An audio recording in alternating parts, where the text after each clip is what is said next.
Are we? Yeah. Okay. So, hello again. This is ZYUH coming with another philosophy video here. So this is going to be episode 4.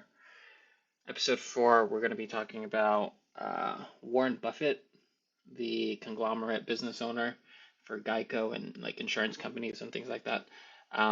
Berkshire Hathaway is what he is the owner of. So specifically, though, we're going to be talking about kind of his business approach, how he handles his business. Essentially, we're going to be going through 5. So productivity. Essentially, we're going to be talking about productivity. So this isn't necessarily a philosophy video, but it kind of is because it's just the approach to a certain lifestyle, right? This is a certain approach to how we want to go about our day, quite possibly, or how we want to interact with other people in our lives. So this here hopefully isn't gonna turn into a whole hour video, right? Hopefully I can do this in about 20 minutes. So 5 productivity lessons here, right? Instead of getting into too much detail about my other videos, again, like I said, this is episode 4. Episode 3 that I actually recorded yesterday, and like I said in my previous video, in the next month and a half, I'm going to be out of school, so I'm going to have more time to be, putting out videos, and hopefully I can reach a wider audience if I'm consistent enough with putting out videos. Episode 3, we were talking about the 5 different types of people that you want in your life, right? In order to kind of find some kind of success in your life or feeling some kind of wealth in your life. So if you're interested in that, just go ahead and go to episode 3. Episode 2, we were talking about time, how much time you have, how much time is given to you and how much time is taken away from you.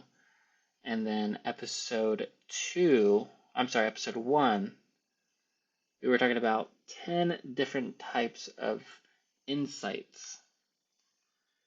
Now, these insights, what they are doing,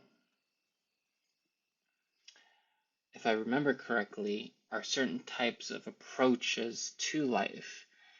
Meaning, how can we ignore certain people? How can we become more vocal about our concerns? What can we do specifically to enrich our lifestyle? So if I go to the notes real quick, 10 important insights for happiness is what it's titled as, and it's coming from Marcus Aurelius, the Roman philosopher and Roman emperor of said time. Just to go kind of quickly, if you're interested in that episode, that is episode 1, split into 3 different parts, 3 different videos. But I talk, about each step in detail. Number 1 being seeking to build your own character, right? Becoming that individual. Number 2 is stop seeking the praise of other people. Number 3, focusing on what you have control over and ignoring the rest. Number 4, doing something productive with your anger, right? Finding an outlet. Number 5, negative emotions tend to result in negative thinking, and how I like to perceive it as negative thinking can result into negative actions. And negative emotions, if that's what we're talking about, right? Our emotions then influence how we act and how we react. Number 6, being prepared for any outcome in life and acting with resilience. right? Knowing that in life you can have good things happen to you and bad things happen to you, right? Obviously. And so it's basically how we react to such situations, and being prepared and knowing how to act again in resilience and being able to not get so emotional sometimes and not let our emotions get the best of us. Number seven being in be you want number seven being insanely grateful for what you have, right? So learning to be, um, I guess, humble, right, and aware, and know the value that's around you, and know what kind of impact it's actually having on you, but the people around you too, and how you come as a community, right? How you interact as a community, and being grateful for the certain people that are in your life still after everything you've done and after everything you have said, right? All the faults and mishaps and all your failures in life, and yet people are still around you, still rooting for you. So being grateful for not only the people around you, but quite possibly the situations that you're in, the opportunities that are given to you. So waking up and finding gratitude in that. Number eight, tolerance is not judging, right? To be tolerable. Um, to be able to withstand life's hardships and not judge them so hard, but just to understand the actual truth of it all, right? To be blunt with it, to be direct, to face the truth and understand that you're not trying to judge it, you're not trying to manipulate it, and you're not trying to change it to bend to your will, but you accepting and being tolerable and non-critical, right, about the certain situations that you find yourself in, whether that be your fault that you're in, right, or not your fault, and it's just a result of life just being hard, right? You didn't ask for this, but sometimes when you didn't ask for it, regardless of how you feel, time doesn't care. I guess if we're looking at it this way, destiny doesn't care, right? The future you is going to happen. And some people like to believe in predestination. It's inevitable. It is going to happen whether you like it or not, whether you want to change it or not. It is going to happen, and it is what it is, right? That's the truth. And being aware of what is actually happening in your corner of life, right? And so we go into number nine. The peace you have is in you. So as opposed to reaching out for peace, right? As opposed to looking for peace, be peaceful yourself, right? If nobody is kind around you, then be the kind person. If nobody's nice around you, be that nice person. If nobody's peaceful around you, be at peace. And peace is within you, peace is around you, peace is there at all times, so long as we choose it. So it kind of throws it out the window, right? I'm instead of me looking for peace, instead of me looking for nice and kind and respectful people, I choose to be that nice and kind and respectful person. And hopefully that kind of mirrors onto other people, and people can see that and be reflected upon that, and they can actually uh, reproduce that type of energy, right?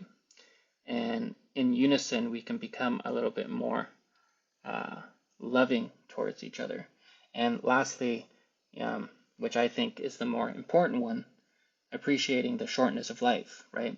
Understanding that time is against you, time is for you, but it's what you do within that time that truly makes you of value to not only yourself, but to other people. And so with this in mind, this these approaches, or these insights, I should say, are building your character, right? They are building what you're capable of becoming.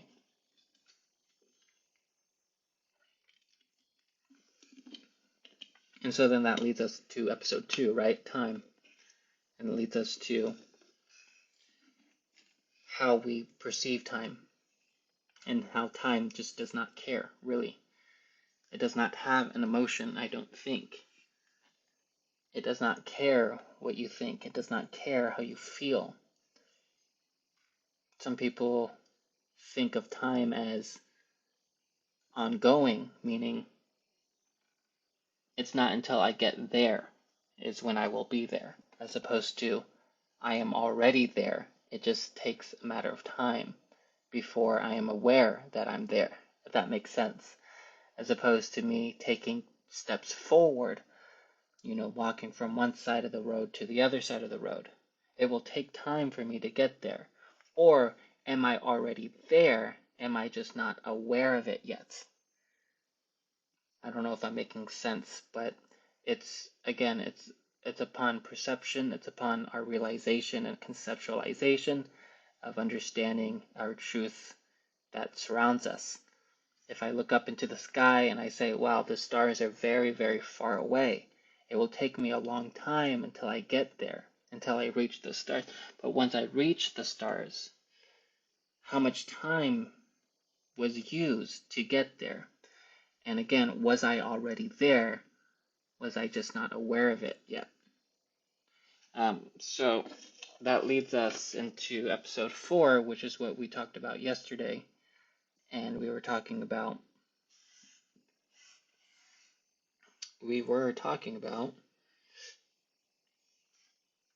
episode 3, the 5 kinds of people that you'd like in your life that will help you get rich and be successful in life. And in review, we were talking about the mentor, the sidekick, the connector, the mark you would like to hit, and the mentee, right? The mentee eventually becoming the mentor, eventually having an underling as their mentee, the connector helping you hit your mark, as well as your sidekick being your partner in crime, essentially, and in your business model or your business approach as to how will we get that yes from our audience? How will we get that yes from our mark, right? And so now it leads us to episode 4, which is Warren Buffett, the conglomerate business owner, a billionaire, I should say, right? Millionaire by age 30, about a wealth of 150,000 maybe by 27 or 28, if I'm reading some of these things correctly over here. Geico should ring a bell, right? McLean Company, possibly Equity Holdings. It's an insurance company, I believe.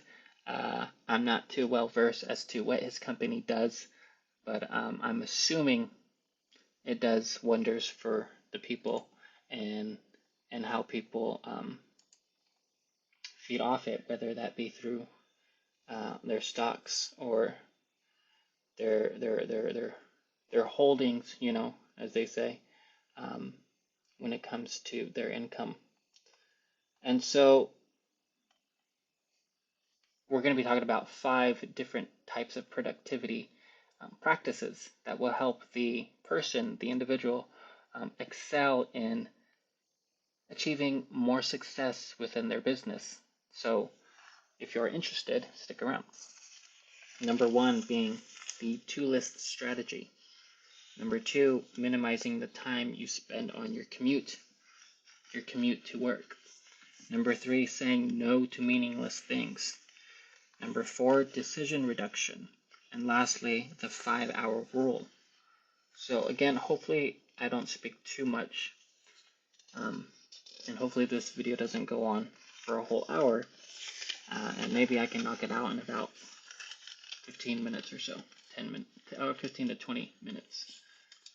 So let's get right into it. The two-list strategy, right? So imagine you have two lists in front of you, right? Uh, one side being the list of things that you'd like to get done, right? Your priorities, um, whatever that may be, whether that's well, I don't really need to get into detail or give you examples. You know what you want to get done, right? You know what you want to approach. You know who you need to invest in, or who you'd like to get a hold onto, or what exactly it should be on your list in general. I need to talk to so and so. I need to make this meeting happen. I need to get this thing going, or what can I do to maybe get this uh, pushing or going forward, as opposed to just let's stop thinking about it and let's actually put our words into action, right? So essentially, what you're doing is writing down your career goals, right? What is it exactly in your career that you want to excel in, or see change in, or see some type of advancement, and so what is it that you want to see actually change? If you're stagnant, stuck in the mud, feel like it's the same thing week after week, and you want to see change in your business, then write down those goals down, right?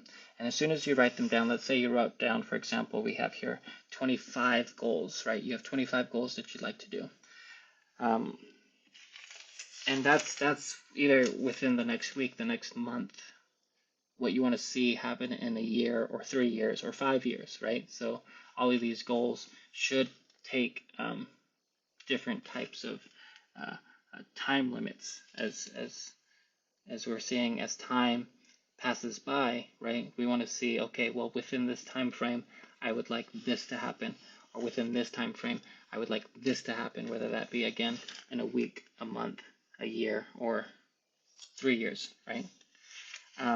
So what is it? When do you want to achieve it, essentially, right? When do you want to see some success? Who do I want to be, right? What do I want to do, and what exactly do I want to have in whether that's in the finances aspect, or in your social aspect, or your network, or your net worth, right? So after you do that, after you write down all those goals down, um, what you want to do next is circle the five most important ones, right? So circle the most important ones, the first five of them, right? And essentially, what we're doing here is we're picking out the ones that we see, the ones that we want to see the most change in, and also the ones that actually stand out more than the others. Um, So now you should have two lists in front of you, right? This is the two-list strategy. The first list was listing out all your goals, and then the second list would be picking out five of the most important goals. So list A is the top 5 goals, and list B would be the rest of the goals, right? The 20 set goals. So then you're probably asking yourself, right? What do I do with the 20 set goals exactly? What exactly am I doing with those goals? Am I just leaving them behind? Am I putting them in the back burner, as we like to say? Or are we just going to be ignoring them? Or are we putting out the first 5 more important ones so we can work on those later? So what we want to do is focus on the 5, right? We want to focus on the top 5, and then the other 20 we want to gradually work on them slowly but surely. We don't necessarily put them on hold, but we want to take care of the first priority, right? The first 5 that take priority, and then the other 20 slowly but surely take priority as well. And as soon as you knock one of the top 5, then you put in another one in that slot to take over. So that's one approach, right?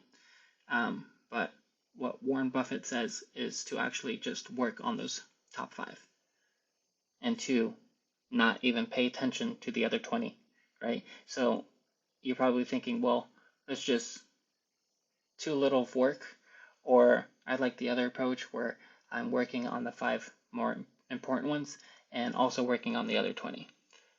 No. So what we're doing here is we're going to be um, working on the top 5, and we're only going to be working on the top 5. We're not going to be knocking one out and putting one in, knocking one out, putting one in.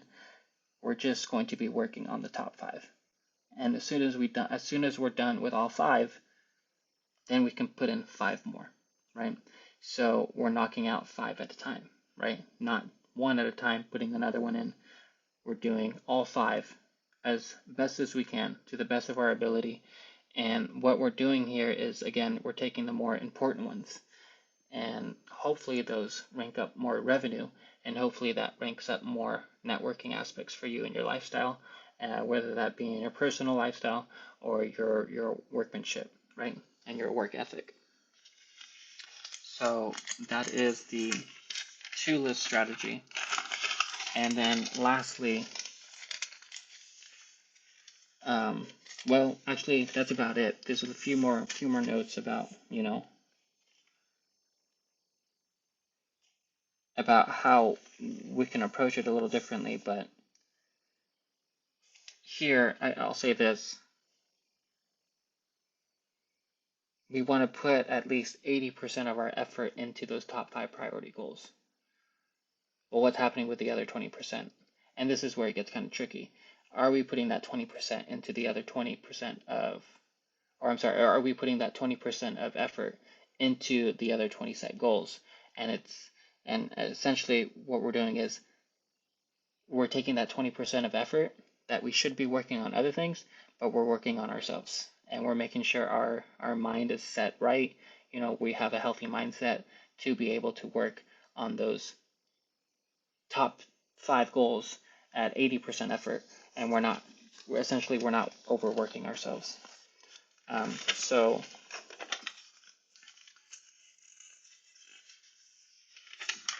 number 2, so that's the to-list strategy. Okay, so we're doing 25 goals that we'd like to accomplish.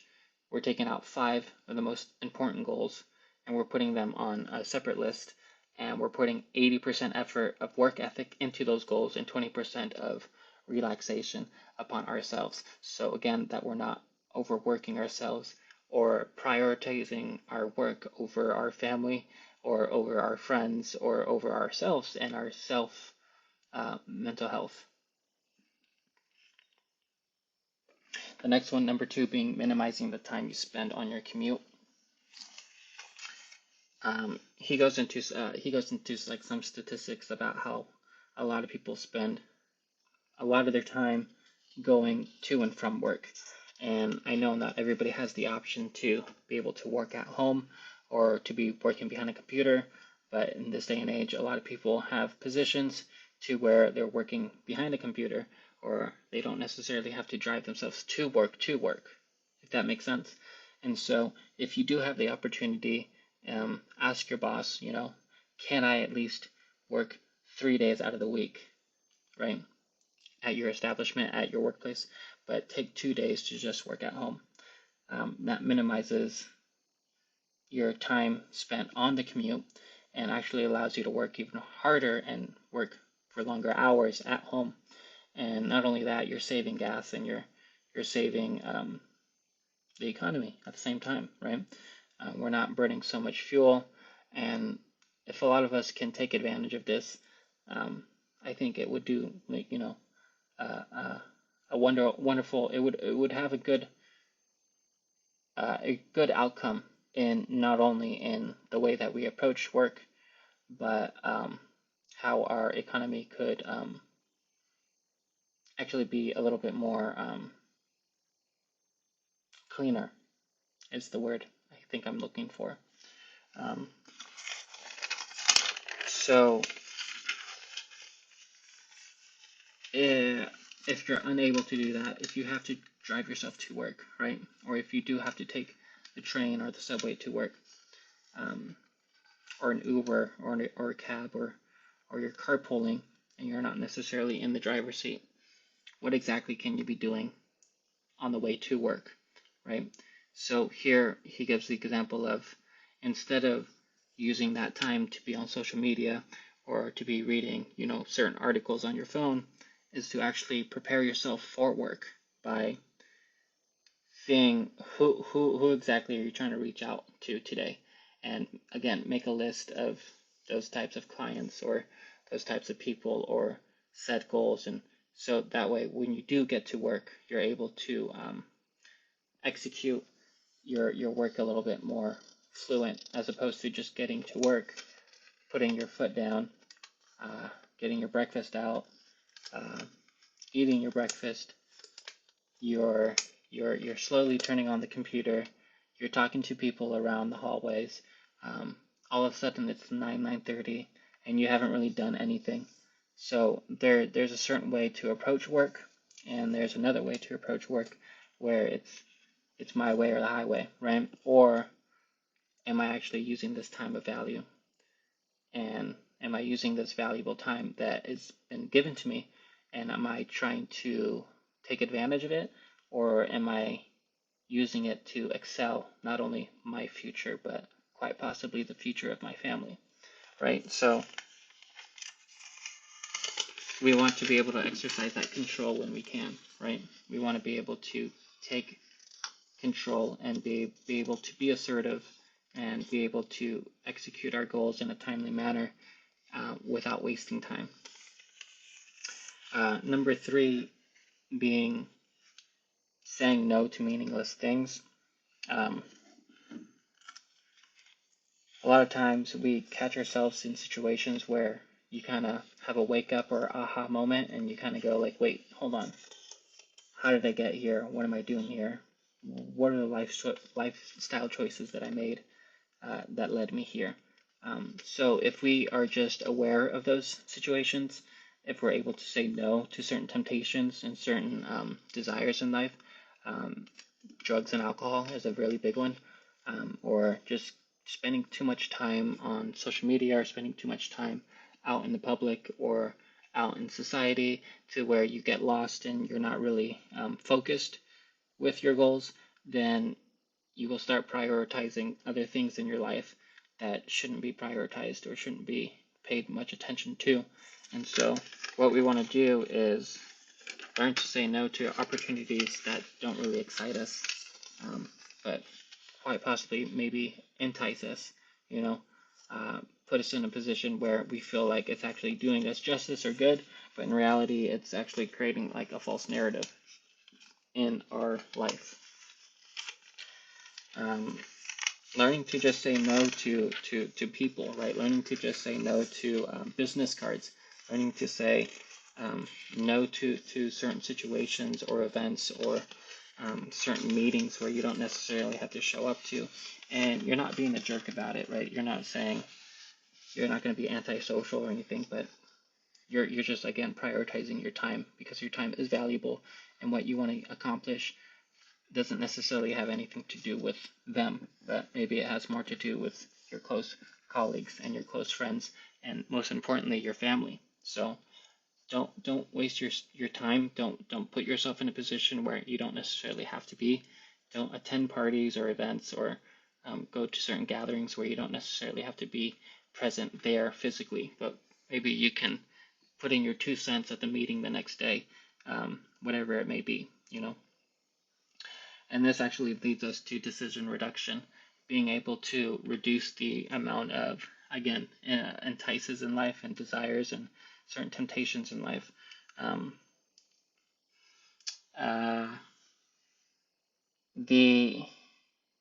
The focus here is this one being number 4, the decision reduction,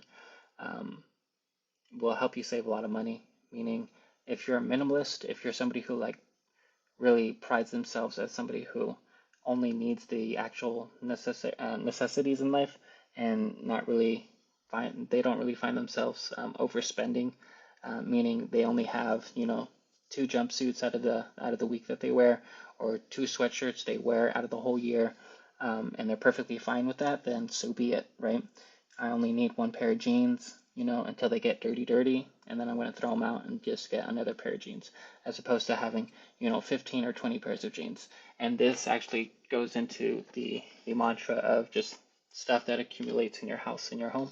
And so with that decision reduction, it actually creates less stress on your life, because if you don't have those things, they're not going to stress you out, right? So we really want to make the effort in how much groceries we're buying and how much materialistic things that we're putting into our home, and the amount of things that we're spending on, whether that be materialistic things or maybe vacations or certain outings like going out to eat and things like that.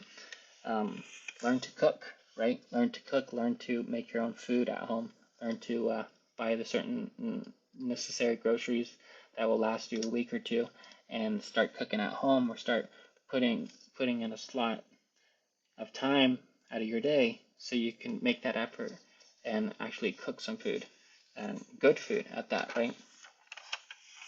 And that goes alongside with, where am I getting my exercise? Am I putting exercise into my life at all? And that's super important now that we're working more behind our desk. That's now that we're using our tablets and our computers a lot more than we did, let's say in the 80s or 90s. We really want to, again, be wary and be aware of the health consumption, the food consumption, the visual things that we're actually ingesting, the things that we're seeing, the things that we're hearing. And we really want to be able to, again, reduce that decision making by maybe just putting on your favorite show as opposed to looking for something new to watch. And that in itself is creating more stress on your life and in your evening, where it's only 2 hours that you get maybe. So it's like, why not just put on something that you enjoy watching, as opposed to finding something new and then you going, well, I didn't like that, now I'm in a bad mood, right? So these are just little things, little tiny things that could really flip your life around a bit dramatically, I think. I catch myself flipping through the channels or flipping through Netflix, trying to look for a good show for about 30 minutes, and I get frustrated to the point where it's like, okay, I'm just going to put on something that I know I will like. Lo and behold, 5 minutes, 10 minutes go by, and I'm instantly in a good mood. So this is what I'm talking about. If you know what you like, stick with it. Don't change it, right? And lastly, being the 5-hour rule. The 5-hour rule means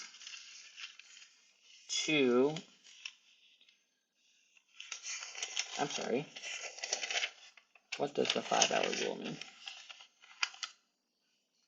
Oh, here it is. Spending at least 5 hours of learning a week, right? So that would be an hour a week, an hour a day throughout your week. Like I said, if you only have 2 to 3 hours in the evening before you have to hit the hay by 10 o'clock, then use 1 hour for learning new things.